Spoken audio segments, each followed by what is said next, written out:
Glória a Deus, graças a Deus, queridos, que nos dá a vitória. E mais uma vez possamos dizer como o salmista, eu deitei, dormi, acordei, porque o Senhor me sustentou. Aleluia. Bom dia mesmo. Querido Espírito Santo, que esta manhã fria na cidade de Curitiba, que tu possas, através da palavra, aquecer a nossa alma, aquecer o nosso coração, que a nossa vida espiritual possa estar pegando fogo, o fogo de Deus, o fogo do Espírito Santo, que a palavra que vai ser transmitida agora possa trazer graça, paz, conhecimento, livramento e nos alertar ainda mais da nossa vida diária em santidade. Ao Senhor nosso Deus, em nome de Jesus. Aleluia. Graças a Deus que nos dá a vitória. Bom dia aí a nossa irmã, em nome do Senhor Jesus. Essa terra aí boa, quente, deve estar um calorzinho aí, né? Aqui, ó, a ponta do dedo tá gelada. Mas glória a Deus, louvado seja o nome do Senhor, que Deus abençoe grandemente aí essa terra, em nome do Senhor Jesus Cristo, aleluia, louvado seja Deus. E hoje, queridos, nós vamos meditar aqui no capítulo 21 de Levítico, que fala leis acerca do sacerdote. É um capítulo, queridos, onde são os estatutos de Deus que ele exigia de quem fosse sacerdote. Por que é bom a gente meditar sobre isso? Porque mostra a exigência de Deus sobre a vida do sacerdote, a responsabilidade de um sacerdote. Você vai ver que o sacerdote tinha que ser uma pessoa perfeita. Ele tinha que ser perfeita no seu caráter, na sua personalidade, mas ele tinha que ser perfeito até fisicamente. E até o casamento dele tinha que ser perfeito, queridos. Por quê? Porque tudo ali tipificava o Senhor Jesus Cristo. Assim como a oferta tinha que ser perfeita, o animal que ia ser oferecido tinha que ser perfeito. Representava Cristo, o Cordeiro de Deus que tira o pecado do mundo. Mas o sacerdote também tinha que denotar perfeição no seu caráter e até no seu físico e no seu casamento, para você ter uma ideia. Então, queridos, nos fala assim, ó. Depois disso, o Senhor a Moisés fala aos sacerdotes, filhos de Arão, diz-lhe, o sacerdote não se contaminará por causa de um morto entre o seu povo. Então, quando morria, o sacerdote não podia nem tocar no morto, a não ser que fosse um parente muito chegado dele. Aqui menciona até que fosse uma filha virgem. Fora disso, o sacerdote ele não podia estar ali para não se contaminar. É interessante que lembra esse período de hoje, né? Muitas pessoas aí no mundo têm morrido desse coronavírus e nem a família pode se aproximar para não se contaminar. Pois bem, ali é de praxe, né? Morrer, o sacerdote hoje tem que estar presente, pois ali naquele caso morria, havia determinadas situações só que ele poderia estar. Fora disso, ele não poderia nem estar ali no morto. E no capítulo 6, do versículo 6 e 7, queridos, nos fala assim, ó, santos serão a seu Deus, e não profanarão o nome do Senhor seu Deus, porque oferecem as ofertas queimadas do Senhor e o pão do seu Deus, portanto serão santos. Então, ele tinha que viver de uma forma o nome do Senhor não fosse profanado. Ó, não tomarão mulher prostituta ou desonrada, nem tomarão mulher repudiada de seu marido, pois santo é a Deus. Então, até na hora de casar, ele tinha esse cuidado. Então, o que nós vemos aí, queridos? Que o verdadeiro sacerdócio exigia, queridos, um alto preço.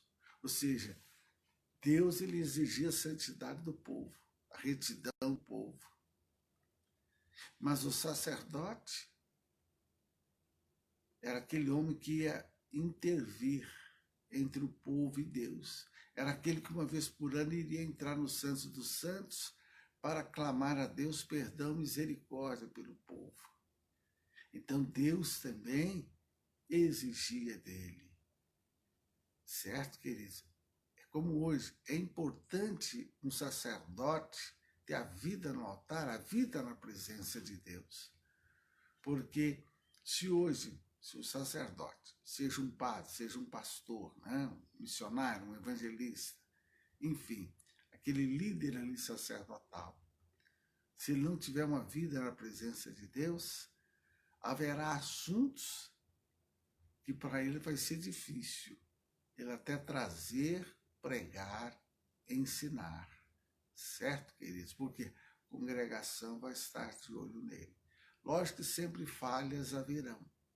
Então você vê aqui, ó, que esse alto preço, ó, de conduta moral e espiritual, pois além de dar exemplo ao povo, ele representava o Deus vivo na terra. E é que por isso que vinha essa exigência. Ele representava o Deus vivo na terra. Então, queridos, por isto, eles não poderiam conduzir suas vidas como um homem comum. Aí é que está. Ele não podia se conduzir como um homem comum. E você vê acerca do casamento aí, ó, que o casamento do sacerdote também era fundamental para o seu desempenho das suas funções espirituais. Por isto, o conselho de Deus, queridos, o conselho do alto, quanto à escolha da esposa. Porque a pessoa, irmãos, que quer honrar a Deus, é fundamental até a escolha de quem ela vai casar. Quantas pessoas hoje têm dificuldade de servir a Deus por causa da sua escolha matrimonial? Quantas pessoas? É bom lembrar aqui que o povo de Deus hoje é tido como sacerdote também.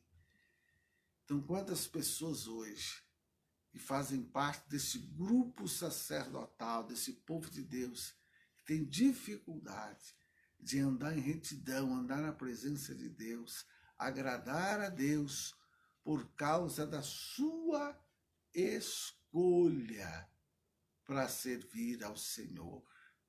Eu vi uma vez o testemunho de uma mulher que nem toda mulher, às vezes, vai ter a fé e a coragem dela. Ela era casada com um homem que ela se converteu e ele não queria que ela fosse à igreja. Só que ela falou, eu vou. E ela foi para a igreja. Aquele marido dela, ele adquiriu uma arma, foi até a igreja, ela estava sentada no primeiro banco ali da frente. Pois ele entrou na igreja, quando entrou na igreja, até o pastor se calou, porque a igreja sabia que o homem era violento. Ele andou para a igreja assim, procurando ela estava no primeiro banco, ele olhou, passou em frente a ela e não a viu, e voltou para casa. Né? E quando ela chegou em casa, ele perguntou, onde é que você estava? Ela falou, estava na igreja. Ela, não, eu fui na igreja e não te vi lá. Eu estava no primeiro banco e você passou por mim, Deus me guardou, você não me viu. Mas eu fui à igreja. E ele falou, mas eu vou te matar. Ela falou, olha, se você me matar, eu vou para o céu, vou para a glória, vou para o paraíso, vou estar com o Senhor Jesus. E você? Vai ser um criminoso, vai ser preso. E ele perguntou para ela, e se eu não te matar? Eu vou continuar indo à igreja servir a Deus. E o marido dela disse, então vá para a sua igreja. Muitas vezes eu tenho falado aqui com vocês da primeira irmã minha que converteu, a surra que ela levou de ficar com o corpo todo ensanguentado. Resultado, a família toda depois se converteu, aceitou Jesus, se batizou nas águas, foram batizados com o Espírito Santo, inclusive o meu pai.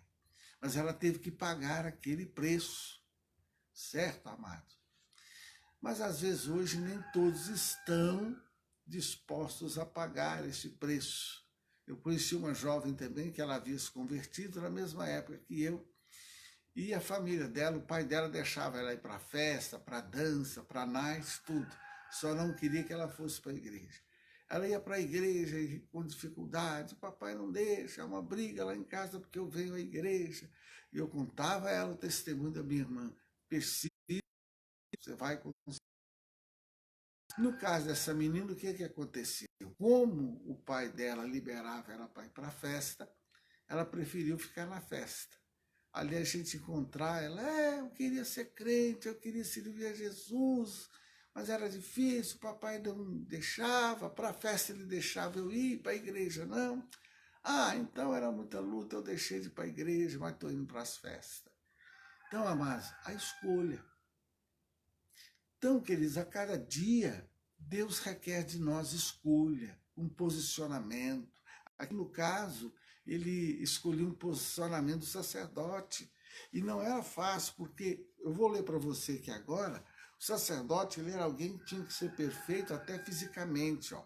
Levítico 21, versículo 18, fala assim, ó, pois nenhum homem em quem houver alguma deformidade se chegará como um homem cego, ou seja, o cego não podia ser sacerdote, o coxo, o de nariz chato, misericórdia, né? Nem o homem de nariz chato podia ser sacerdote, ou de membros demasiadamente compridos,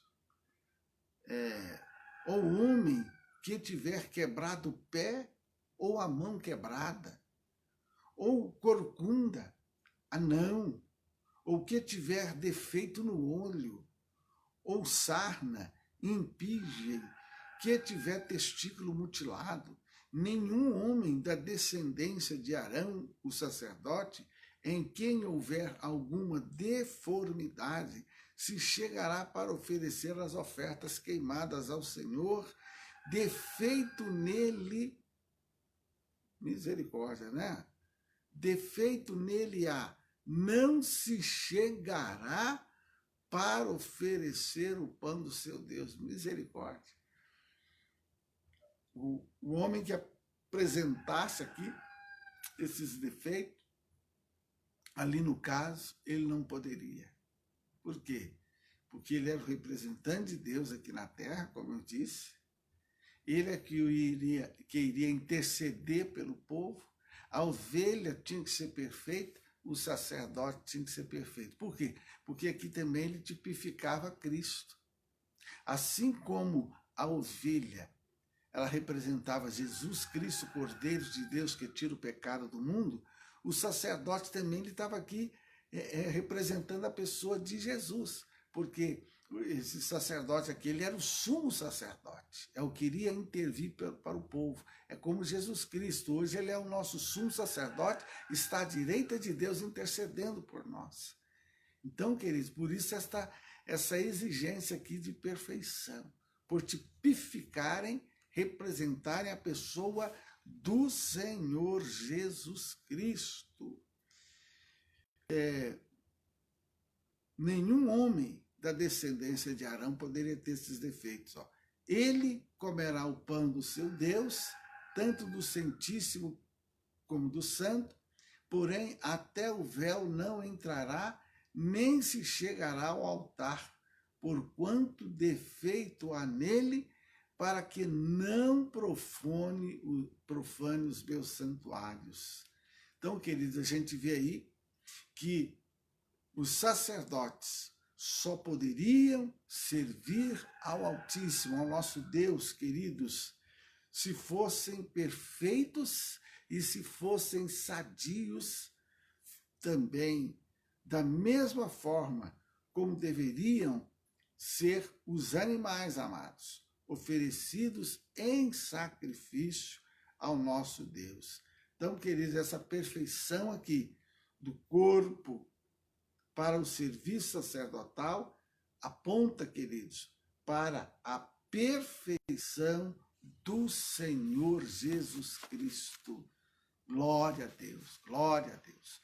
Quando Deus chamou o Abrão, após se passar 24 anos que Abrão estava andando na presença dele, havia muitas atitudes erradas no caráter, na vida do Abrão. Foi quando, então, Deus, em Gênesis 17:1, fala com ele: eu sou o Senhor teu Deus, anda na minha presença e sê perfeito. E no Novo Testamento, várias vezes você vai encontrar os apóstolos dizendo: sede santo, porque eu, Senhor, sou santo. Aqui, queridos, era a santidade exigida do sumo sacerdote, por representar a pessoa do Senhor Jesus, viu? Hoje não quer dizer que o homem com essa situação aqui não possa ser sacerdote, não, viu? Hoje sim, há sacerdotes de Deus que muitas vezes têm as suas imperfeições físicas e são grandes homens e mulheres de Deus. Isso, querido, aponta também defeitos que muitas vezes há no corpo de Cristo, no povo de Deus. Amém? E no capítulo 22, fala também, 22:2, diz a Arão e a seus filhos que se apartem das coisas santas dos filhos de Israel, que a mim me santificam, para que não profanem o meu santo nome, eu sou o Senhor teu Deus. Aqui, queridos, Deus fala também, para não profanar o seu nome. Deus pediu que os sacerdotes, queridos, se separassem das coisas santas, isso é, dos sacrifícios dados pelo povo, caso estivessem impuros. Então você vê, houvesse uma situação de impureza no sacerdote, ele tinha que se separar daquilo que o povo iria estar oferecendo. Então, queridos, aqui está falando o quê? Do verdadeiro sacrifício. O Levítico 22:19 diz assim: para que seja aceitável, oferecerá macho sem defeito, ou de gado, ou de rebanho, de ovelhas, ou de cabras. Trata-se aqui do verdadeiro sacrifício, queridos. As ofertas devem ser sem defeito. As ofertas devem ser o melhor que temos.